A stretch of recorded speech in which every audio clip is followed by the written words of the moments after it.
प्रसिद्ध संतों की तपोभूमि भारत, हिमालय का आंगन, गंगा का देश, भगवान श्री राम की लीला स्थल, श्री कृष्ण की क्रीड़ा स्थल, यहीं सुनी गई वेद, उपनिषद, रामायण और गीता की अनुगूंज। बुद्ध, महावीर, नानक, गुरु स्वामी अखंडानंद जी, इन सब ने इस जग को अध्यात्म का अमृत रस यहीं बांटा।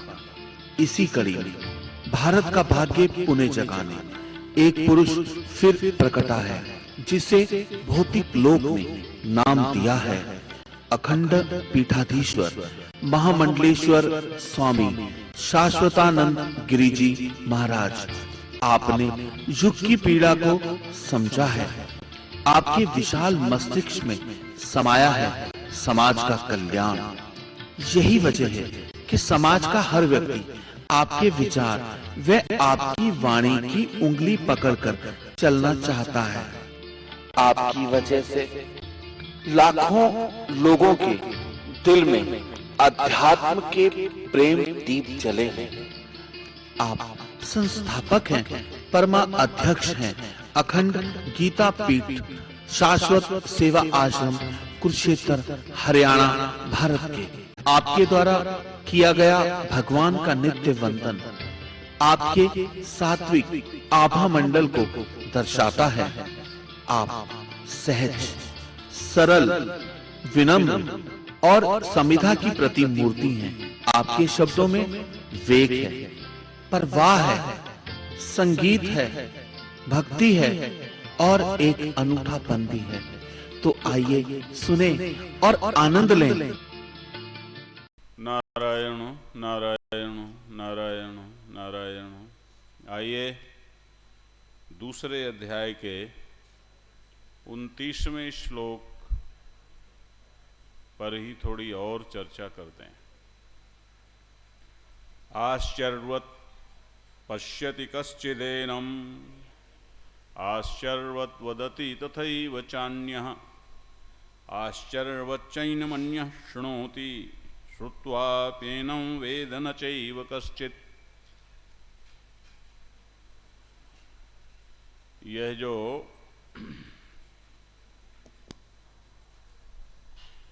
आत्म चर्चा है,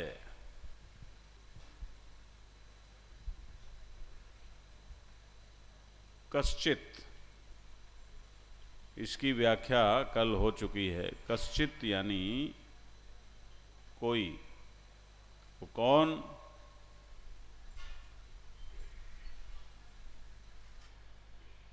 कि जो मनुष्य शरीरधारी है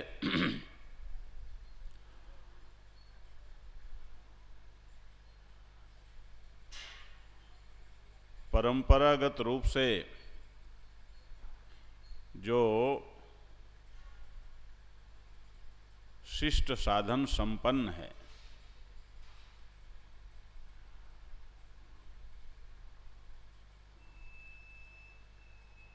सद्गुरु कृपा भाजन है और जिसने विवेक, वैराग, षट संपत्ति और मुमुक्षा इस बहिरंग साधन की भी स्थिति सिद्ध कर ली है, सहज मुमुक्षु हो गया है, फिर श्रवण मनन निधिध्यासन पूर्वक वह जब सद्गुरु द्वारा इस आत्म चर्चा को श्रवण करता है, तब पहले भी कोई सुने तो भी, लेकिन यहाँ ये जो कश्चित पद है, इस जहाँ आया है वहाँ इस कश्चित के साथ ये विशेषण लेने पड़ेंगे। तो वो जब सुनता है, देखता है,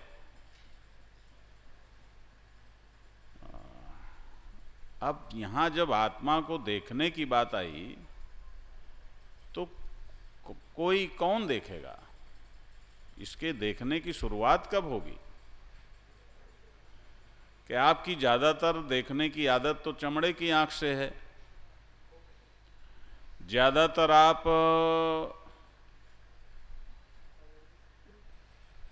त्रिपुटी पूर्वक ही ये दर्शन का व्यापार करते हो, यानी देखते हो। जहां दृष्टा होता है, दृष्टि होती है, दृश्य होता है।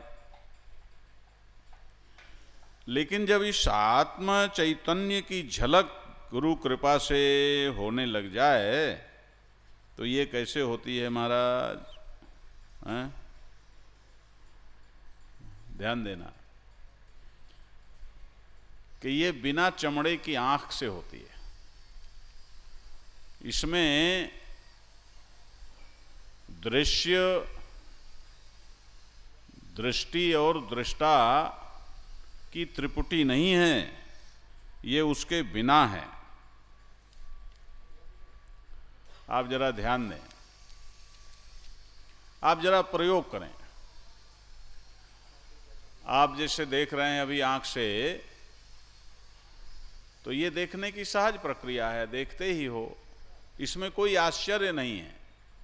यदि मैं आंख से आपको देख रहा हूं, प्रत्यक्ष पूर्वक प्रत्यक्ष कर रहा हूं, तो इसमें कोई आश्चर्य नहीं होगा मुझको। लेकिन जरा आंख को देखो,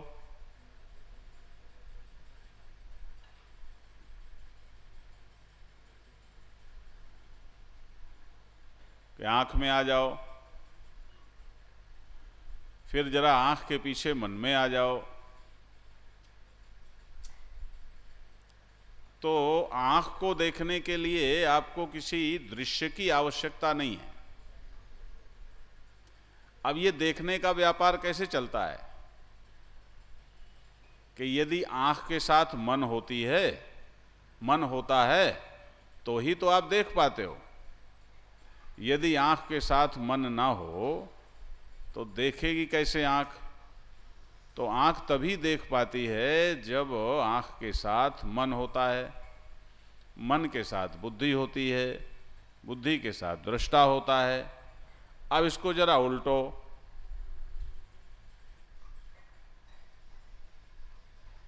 तो आंख तब लगता है जैसे आंख काम कर रही, जब सामने कोई दृश्य होता है। लेकिन यदि केवल आंख को देखना हो तो दृश्य की आवश्यकता नहीं है।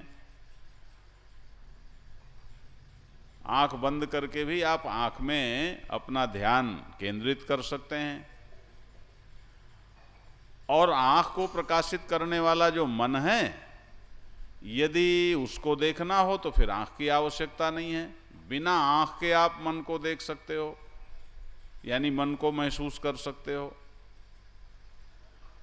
और मन के पीछे यदि बुद्धि को देखना हो तो मन की आवश्यकता नहीं है, बिना मन के आप बुद्धि का अनुभव कर सकते हो।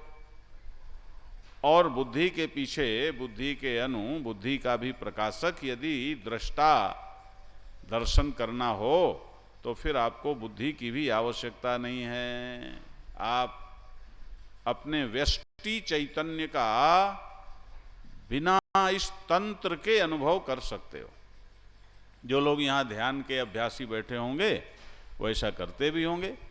अभी ध्यान का भी शुरू करेंगे, ये जब नवरात्रि समाप्त हो जाए तो उसके बाद यहाँ ध्यान की और योग की भी कक्षाएं प्रारंभ करेंगे। ध्यान देना बंधुओं माताओं। तो ये दृष्टा तक पहुंच गए। अब जो आमतौर पर देखने की आदत आपकी है, दृष्टा दर्शन इस आदत के, इस क्रम के बिना ही होता है। और यही दृष्टा जब सर्वात्मक हो जाए, यही दृष्टा, ध्यान देना, ये दृष्टा ही है जो बाहर की तरफ देखता है तो मन हो जाता है। और यही दृष्टा है जब भीतर की तरफ देखता है, अपने में सहज होता है, तो धीरे धीरे इसमें साक्षी की अद्वितीयता आ जाती है। आपका यह जो त्रिपुटी पूर्वक दृष्टा, दृष्टि और दृश्य, इन तीनों की दृष्टि से जो दर्शन व्यापार है, जो देखने का काम है, इसमें सबका अलग अलग है। सिस्टम एक जैसा है, लेकिन देखते महसूस करते अलग अलग हो। लेकिन जब आप अंदर जाते जाते हो, अंदर जाते जाते हो, अंदर जाते जाते हो अपने में, तो दृश्य से दृष्टि में, दृष्टि से मन में, मन से बुद्धि में, बुद्धि से दृष्टा में, तो फिर स्थिति ऐसी भी आ सकती है कि आपको आत्मदर्शन होता है। और यह आत्मदर्शन जब होता है तब आप सबसे अपने आप को, अपनी प्रत्यगात्मा को, अपनी इंडिविजुअल कॉन्शियसनेस को अद्वितीय अनुभव करते हो। अपरोक्ष अद्वितीयता पूर्वक आप अपनी सर्वात्मक चेतना में प्रतिष्ठित होते हो। ऐसा दर्शन होता है जिसमें न आँख की जरूरत है, न मन की जरूरत है। तो ये आश्चर्य की तरह देखना हुआ। आश्चर्यवत पश्यति।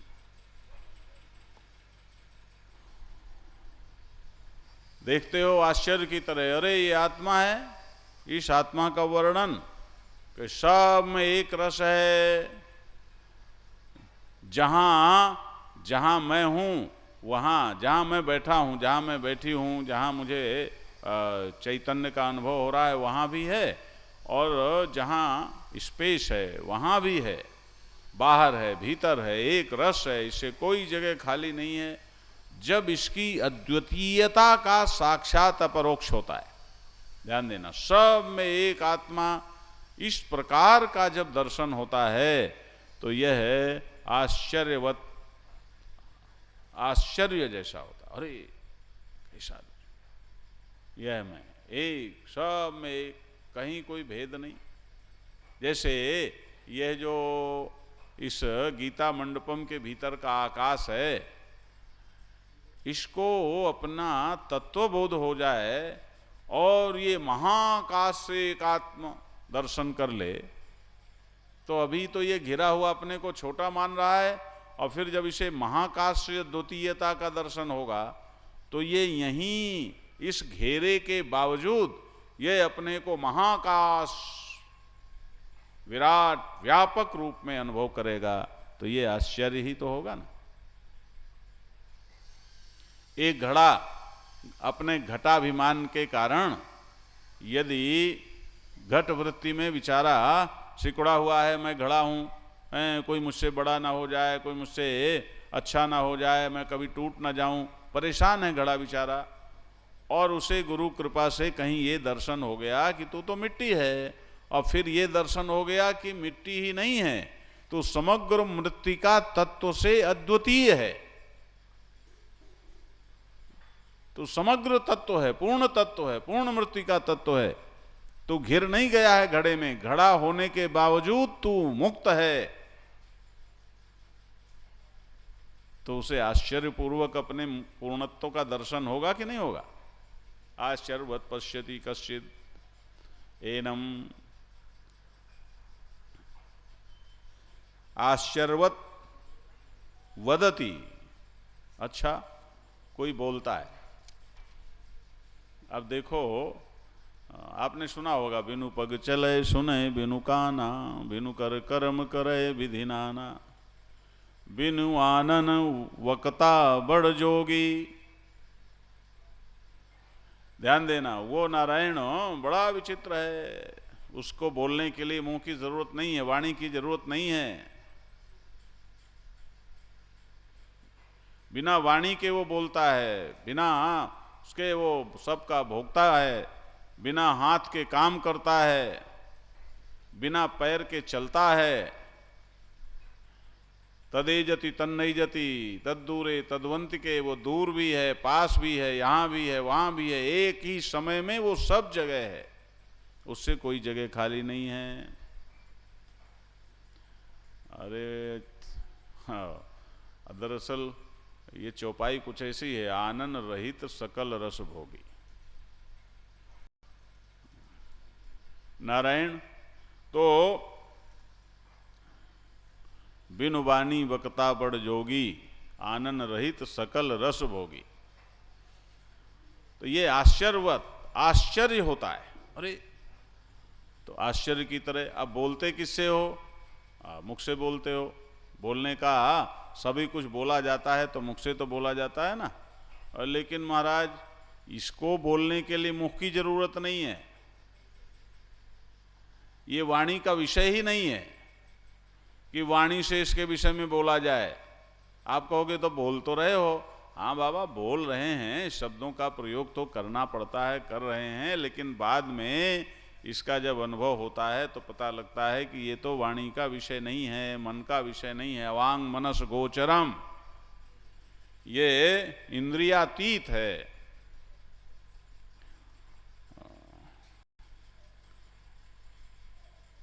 कोई इसको आश्चर्य की तरह सुनता है। अब देखो, आप जब सुनते हो किसी के बारे में तो आपको क्या आपने सुना, घोड़ों के बारे में सुना,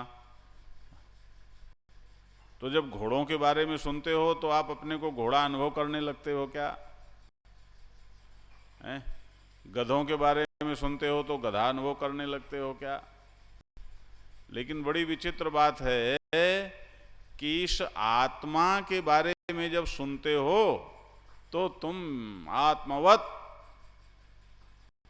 महावाक्य श्रवण का मतलब ही ये है कि आप महावाक्य श्रवण पूर्वक अखंडार्थ धी को उपलब्ध हो जाएं, अद्वितीय चैतन्य में प्रतिष्ठित हो जाएं। इसको सुना, तत्त्वमसि, तू वही है और वही हो गए। राम को जाना और राम हो गए। जानत तुम ही हो जाई, ऐसा ये विलक्षण तत्व है ना। और कोई चीज ऐसी नहीं है कि उसको जानो तो आप वही हो जाओगे, लेकिन ये ऐसी चीज है कि इसको जानने का मतलब ही तब है, आप जान गए तभी समझना जब आप वही हो गए। यदि आप अभी वो नहीं हुए जो सुन रहे हो तो समझ लो अभी तुमने सुना नहीं, अभी सुनने में कसर है। ध्यान देना बंधुओं माताओं। इसलिए ये बहुत विलक्षण तत्व है। आश्चर्यवत् शृणोति और कश्चित श्रुत्वापि एनम न एव वेद। महाराज इसको कोई सुन करके भी नहीं जान पाता। सुनता है तो भी नहीं जान पाता। क्यों नहीं जान पाता? ये दरअसल आप समाधि में चले जाओ, आप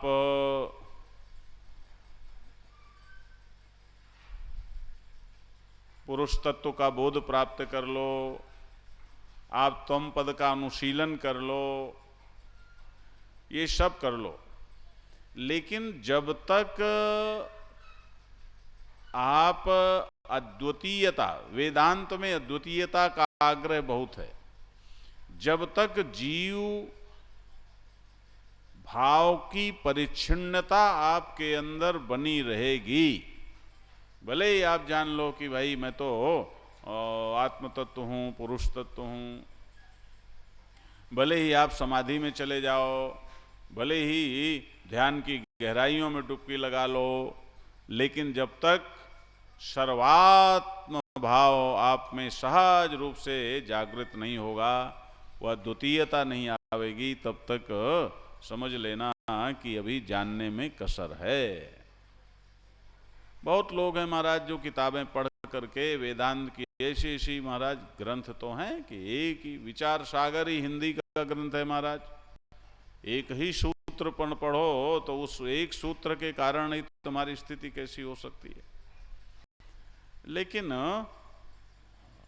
द्वितीयता। कि वेदांत का अभ्यास तो राक्षसों को भी होता था, जैसे हिरण्यकश्यपु है। हिरण्यकश्यपु ने नारायण अपने परिजनों को वेदांत का ही उपदेश दिया जब हिरण्याक्ष मारा गया कि अरे आत्मा अमर है, शरीर मर गया, तो सभी जानते हैं, कम से कम हिंदुस्तान में तो सभी को पता है। लेकिन उसके बावजूद उसके अंदर यह बोध नहीं जागा कि यह जो ब्रह्म तत्व है यह अलग है, ईश्वर तत्व अलग है।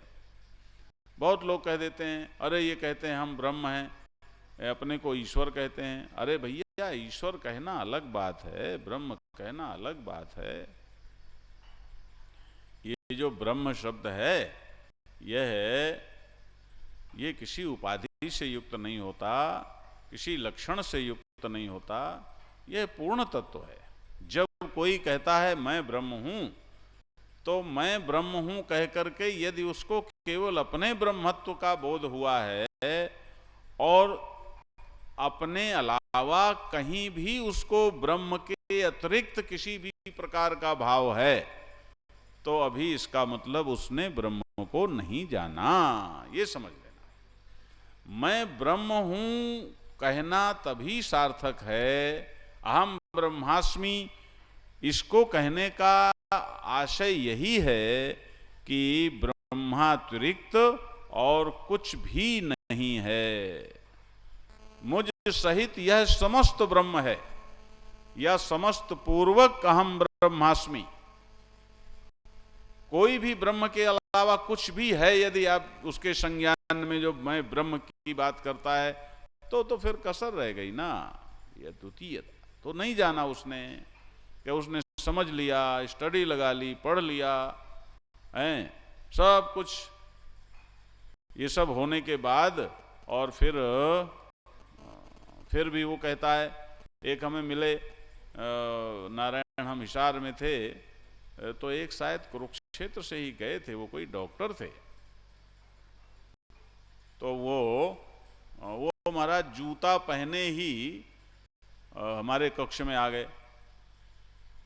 लोगों ने हमें पहले कह दिया था कि ये जरा ऐसा है, ऐसा ऐसा है, तो खैर हमने कहा ठीक है यहाँ बिठा देना। जूता पहने ही आ गए, बड़े चेले उनके, कुछ नेता टाइप लोग भी थे उनके चेले। तो पहले वो बोले कि देखो महाराज, हम तो मरेंगे नहीं, लेकिन आप सब मरोगे। हाँ, अब हमने कहा भाई तुम अपने चेलों को तो बेवकूफ बनाओ, यदि तुम्हारी कल्पना में अभी ये है कि अब कोई मरेगा, तो फिर तुम भी मरोगे। हम नहीं मरेंगे ये बात तो ठीक है, न जायते म्रियते व कदाचिन, ये तो ठीक है कि वो न पैदा होता है न मरता है, तुम नहीं मरोगे। लेकिन यदि तुम्हारे ध्यान में ये है कि कोई किसी का आत्मा पैदा होता है, कोई किसी का आत्मा मरता है, कोई पैदा हुआ है, कोई मरेगा, तो ये वो जाने जो नहीं समझता है। वो अपने को जन्मने वाला मरने वाला माने, वो माने कि मैं पैदा हुआ और मैं मर जाऊंगा, ये ठीक है। लेकिन जो जान चुका है, जो ये कहता है मैंने जान लिया कि आत्मा का कभी जन्म नहीं है और आत्मा की कभी मृत्यु नहीं है, तो यदि आत्मा का जन्म और आत्मा की मृत्यु नहीं है ये तुमने जान लिया है, तो केवल तुम्हारी आत्मा का जन्म और मृत्यु नहीं है ये जाना है क्या है? यदि ऐसा जाना है तो फिर अभी तुमने आत्म तत्व को नहीं जाना, अभी नहीं जाना। अरे बाबा, आत्मा को कोई जाने तो आत्मा जन्मा और अमृत है, और आत्मा को कोई न जाने तो आत्मा जन्मा और अमृत है। कोई ब्रह्म जाने तो ब्रह्म स्वरूप है, ब्रह्म को न जाने तो ब्रह्म स्वरूप है। कोई घड़ा अपने घटाकाश को, अपने भीतर के आकाश को महाकाश से एक जाने तो उसका आकाश महाकाश और घटाकाश में एकत्व है, और यदि वो नहीं जानता कि मेरे भीतर जो आकाश है वो महाकाश से एक ही है, दोनों के में कोई तात्विक भेद नहीं है, तो भी घड़े के भीतर के आकाश में और महाकाश में अभेद है। ये तो जाना इसलिए जाता है। ध्यान देना, वेदांत का मतलब क्या है, गीता का मतलब क्या है। वेदांत को जानने, वेदांत के द्वारा जिस अपने स्वरूप का बोध प्राप्त होता है, उस स्वरूप बोध से महाराज ऐसा नहीं है कि कुछ मिल जाता है। उस स्वरूप बोध से आप जो हैं ही पहले से, आपकी, मैंने पहले कहा था, आपकी स्वाभाविक इच्छाएं क्या हैं। स्वाभाविक इच्छा क्या है कि मेरा अस्तित्व अमृत रहे। आप सत्स्वरूप हैं, सचमुच नहीं मरेंगे, इसलिए मरना नहीं चाहते। या इसमें कोई आपका पागलपन